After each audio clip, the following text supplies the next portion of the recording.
তিনি বলেছিলেন, I have a dream, আমার একটা স্বপ্ন ছিল যেখানে কালোদের কোনো অধিকার ছিল না, কালো হলেই তাদেরকে বাজেয়াপ্ত করা হতো, তাদের সাথে কোনো লেনদেন হতো না, তাদের সাথে মেয়ে বিয়ে দেওয়া হতো না, তাদের সাথে সম্পূর্ণ আলাদা, সম্পূর্ণ আলাদা করার ক্ষেত্রে তিনি বলেছিলেন, না, এই অধিকার চলতে পারে না আমাদের এই আফ্রিকার মধ্যে। আফ্রিকার মধ্যে নিগ্রো আছে না, যারা ফুটবল দেখো বা খেলা দেখো, তারা তো এমনি দেখতে পারো, অনেক কালো, অন্ধকার, অনেক কালো থাকে। তিনি বলতেন, অন্তত আমার রাজত্বকালে এই আফ্রিকার মধ্যে কখনো কালো আর সাদার কোনো পার্থক্য থাকবে না, সবাই এক সমতার সাথে থাকতে হবে, এটা রাইটস। বঙ্গবন্ধু যেমন কথা বলেছিলেন, আফ্রিকান সেই নেতাগুলো কথা বলেছিলেন। আমাদের আরেকজন শ্রেষ্ঠ নেতা ছিলেন ভারতে, এপিজে আব্দুল কালাম, প্রত্যেকটা সেক্টরের মানুষের জন্য কথা বলে গিয়েছিলেন।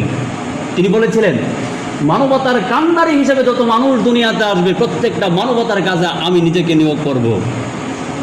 আর আমাকে যদি বলা হয় পৃথিবীর শ্রেষ্ঠ নায়ক, তাহলে শ্রেষ্ঠত্বের অধিকারে রাখবো এই পৃথিবীর মধ্যে সুপার পাওয়ার হিসেবে যাকে রাখবো তারা থাকবেন এতিম, মিসকিন, অসহায়, তারা থাকবে।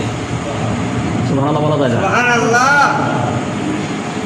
কারণ এদের মগজটা থাকে ছোট, সমাজ তাদেরকে হেয় করা হয়, তারা পারবে না, সমাজ তাদেরকে অধিকার দেয় না, তারা নির্যাতিত, নিপীড়িত, অসহায় মানুষ হিসেবে সমাজে পরিচয় গ্রহণ করে। তাদের মধ্যে যে একটা বাড়ছে, মাথার মধ্যে যে একটা দেমাগ, একটা আগুন আছে, সেই আগুন কেউ দেখতে পায় না। যারা গরিবই থেকে যায়, প্রতিভা, লুপ্ত প্রতিভাগুলি সত্যই থেকে যায়, প্রকাশিত হতে পারে না। তিনি বলেছেন, এই এতিম, মিসকিন, অসহায় মানুষদেরকে রাজত্বের মধ্যে দেখব যে আসলে তাদের প্রতিভা কেমন, সেই প্রতিভা অনুযায়ী রাষ্ট্র পরিচালিত হবে। এপিজে আব্দুল কালাম এই অসংখ্য মানুষগুলো এভাবে করে গিয়েছে। এই মানুষত্ব যিনি প্রথম শিক্ষা দিতেন, তিনি হচ্ছেন আমাদের সকলের কলিজার টুকরা মুহাম্মদুর রাসূলুল্লাহ সাল্লাল্লাহু আলাইহি ওয়াসাল্লামের পথ ধরেই তারা এই কথাগুলি বলে গিয়েছেন। মাইকেল এইস হার্ট, সবাই আপনারা জানেন মনে হয়, 100 মনীষীর জীবনে তিনি আবদ্ধ করেছেন, 100 মনীষী মহামানস তিনি আবদ্ধ করেছেন। মাইকেল শব্দটি ব্যবহার করা হয় হিন্দু থেকে যারা খ্রিস্টানের নাম লিখিয়ে দেন, খ্রিস্টান ধর্মাবলম্বন করেন, তাদের নামের ক্ষেত্রে কি বলা হয়? মাইকেল। তার মানে কি, সে হিন্দু ছিল অতীতে, এখন সে খ্রিস্টান হয়েছে। মাইকেল এইস হার্ট তিনি প্রথমে লিখলেন 100 জন মানুষের অনেকগুলো সাপ্লাই করেছেন, হিন্দুদের প্রধান, খ্রিস্টানদের প্রধান, এই সেই সকলের প্রধানগুলো নামগুলো আবদ্ধ করে রাখলেন। তিনি ভাবলেন প্রথমে কার নাম দেওয়া যায়। গৌতম বুদ্ধ, তাকে তো, তিনি হিন্দু ছিলেন, তার নামই তো দেওয়ার কথা নাকি? আমি মুসলমান, মুহাম্মদ সাল্লাল্লাহু আলাইহি সাল্লামের নাম দেওয়াটাই তো স্বাভাবিক। সে হিন্দুর নাম দেওয়াতে স্বাভাবিক, এটা তো গুনার কাজ না তার জন্য। সে ভাবলেন যে আমি যে গৌতম বুদ্ধের নাম আমি প্রথমে লিখব, অবশ্যই তার জীবনী খুলে দেখলেন যে প্রচুর পরিমাণ গুনাহ রয়েছে, ভুল রয়েছে। সুতরাং আমি ধর্ম নিরপেক্ষ হিসেবে যদি আমি কাজ করতে চাই, আমার নেতা কখনোই সামনে বসতে পারে না। সুবহানাল্লাহ বলে এভাবে অসংখ্য মানুষের জীবনীগুলি সিস্টেম করলেন। অবশেষে আসলেন আমাদের প্রিয় নবী হযরত মুহাম্মদুর রাসূলুল্লাহ সাল্লাল্লাহু আলাইহি ওয়াসাল্লামের নামের যখন আসলেন, তিনি ভাবলেন, যার জীবনী ফুল জীবনী বললেন, পৃথিবীতে একটা মানুষের জীবনী আপনি পাবেন যার জন্য একটা সেকেন্ডের কাজও তিনি লিপিবদ্ধ ছাড়া এখনো নাই, তিনি হচ্ছেন মুহাম্মদুর রাসূলুল্লাহ সাল্লাল্লাহু আলাইহি ওয়াসাল্লাম।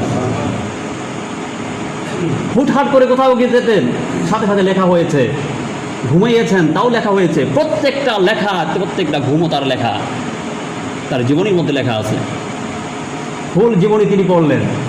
তিনি বললেন যে একমাত্র আমরা হিন্দু হিসেবে থাকার পরেও যার নামটা আমি আগে রিসার্চ করেছি, তিনি হচ্ছেন মুহাম্মদুর রাসূলুল্লাহ। জন্মের সূচনা লগ্ন থেকে শেষ অবধি পর্যন্ত একটা গুনাহ আমি পাইনি। সুবহানাল্লাহ, আমি হিন্দু হওয়ার পরেও, খ্রিস্টান হওয়ার পরেও আমি মুহাম্মদ সাল্লাল্লাহু আলাইহি ওয়াসাল্লামের নাম আগে দিতে বাধ্য হয়েছে, আমাকে বাধ্য করে নাই কেউ। সুতরাং আমার ধর্মের লোক কী বলবে আমার দেখার বিষয় না, আমার মধ্যে একটা দেমাগ রয়েছে, আমি যদি অন্য একটা ধর্মের লোককে সামনে দিতাম তাহলে আমার এই দেবাগের সাথে গাদ্দারি করা হতো। আমি দেবাগের কাছে আমি হেরে যেতাম। আমি দেবাগের কাছে হেরে যেতে চাই না। আমি চাই আমার এই বিবেকটা সামনে থাকুক। এই বিশাল বিশ্বের আয়োজনে যত মানুষ দুনিয়াতে এসেছে আল্লাহ পাক পাঠিয়েছেন, পৃথিবীতে যত কোটি মানুষ আল্লাহ রাব্বুল আলামিন তৈরি করেছেন, সেই কোটি কোটি কোটি কোটি একক, দশক, শতক, হাজার, অযুত, লক্ষ, নিযুত, কোটি, বিলিয়ন, বিলিয়ন, ট্রিলিয়ন আছে না? এই অসংখ্য যেগুলো আমাদের ক্যালকুলেটারে আমরা হিসাব করার সক্ষমতা রাখি না, যেখানে বিজ্ঞান অচল হয়ে যায়, বিজ্ঞান কোরআনের কাছে দাঁড়িয়ে থাকে, সেই অসংখ্য মানবতার মধ্য থেকে আমাকে আপনাকে যাচাই করে বাছাই করে যিনি তার শ্রেষ্ঠ গড় মুহাম্মদ সাল্লাল্লাহু আলাইহি ওয়াসাল্লাম যে ঘরের কথা সাজেস্ট করেছেন, সেই ঘরে আসার মতো সক্ষমতা দিয়েছেন। এটা আল্লাহর পক্ষ থেকে, নিজের দয়া ছাড়া এই পৃথিবীতে আর কোনো দয়া হতে পারে না। আমরা কার ঘরে এসেছি? আল্লাহ পাকের ঘরে। এই ঘরটা, এই পৃথিবীর মধ্যে, ঘরের মধ্যে কিছু নাই, আসবাবপত্র কিছু নাই, তারপর মুহাম্মদ সাল্লাল্লাহু আলাইহি ওয়াসাল্লাম বলেছেন এই পৃথিবীর মধ্যে শ্রেষ্ঠ ঘরের নাম হচ্ছে মসজিদ। কি শ্রেষ্ঠ ঘরের নাম? মসজিদ। এই মসজিদের সাথে জড়িত আছে আল্লাহ সুবহানাহু ওয়া তাআলার শ্রেষ্ঠ ঘর, যাকে কাবা শরীফ বলা হয়। হয়তো বা কিছুদিন পরে যায়। আমার এক টিচার বলেছিল, সবচাইতে বৃদ্ধ এবং বৃদ্ধা আমাদের পাকিস্তান, ভারত, বাংলাদেশে, সৌদি আরবের মধ্যে সবচাইতে বেশি থাকে। কারণ এই সমস্ত লোকেরা ভাবে যে আমার বয়স হয়ে যাক, বৃদ্ধ হয়ে যায়, শেষ মুহূর্তে আমরা হজ করে আসবো, আসার পরে এসেই বাড়িতে এসে মারা যাব, এটাই তাদের ইন্টেনশন থাকে। আর মধ্যপ্রাচ্যের যতগুলো রাষ্ট্র আছে, আরব আমিরাত, বাহরাইন, কাতার, সৌদি আরব আছে না, এরকম অসংখ্য মধ্যপ্রাচ্যের যতগুলো রাষ্ট্র আছে, প্রত্যেক রাষ্ট্রের লোক এরা ইয়ং থাকতে, যুবক থাকতে এরা হজ আদায় করে নেয়। সুবহানাল্লাহ। এশকের আগুন, এই পৃথিবীর মধ্যে শ্রেষ্ঠ আগুনের নাম বলা হয় এশকের আগুন। আল্লাহ যে আমার স্রষ্টা, এই স্রষ্টার সাথে বন্ধনে আবদ্ধ হওয়ার জন্য কাবা শরীফের বিকল্প আর কিছু হতে পারে না মুসলমানদের জন্য। রাসূল সাল্লাল্লাহু আলাইহি ওয়াসাল্লামের রওজা মুবারকে দাঁড়িয়ে যখন সালামটা দিবেন, আপনার শরীর ঠিক থাকার তো কথা না, থাকবে না। রওজা শরীফের পাশে যখন দাঁড়াবেন, আসসালামু আলাইকুম ইয়া রাসূলুল্লাহ, পৃথিবীর সমস্ত আবেগ সেখানে পুঞ্জীবিত হয়ে থাকবে। একটা মুসলমান কখনো দাঁড়িয়ে সেখানে স্থির থাকতে পারে না, কারণ জন্ম থেকে আমাদের মুসলমানদের সূত্রে আমরা মুসলমান হয়ে এসেছি।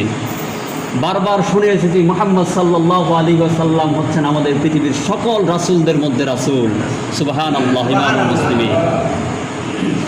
সকল মুহাম্মদ সাল্লাল্লাহু আলাইহি ওয়াসাল্লাম হচ্ছে এই পৃথিবীর শ্রেষ্ঠ সুপার পাওয়ারের নাম।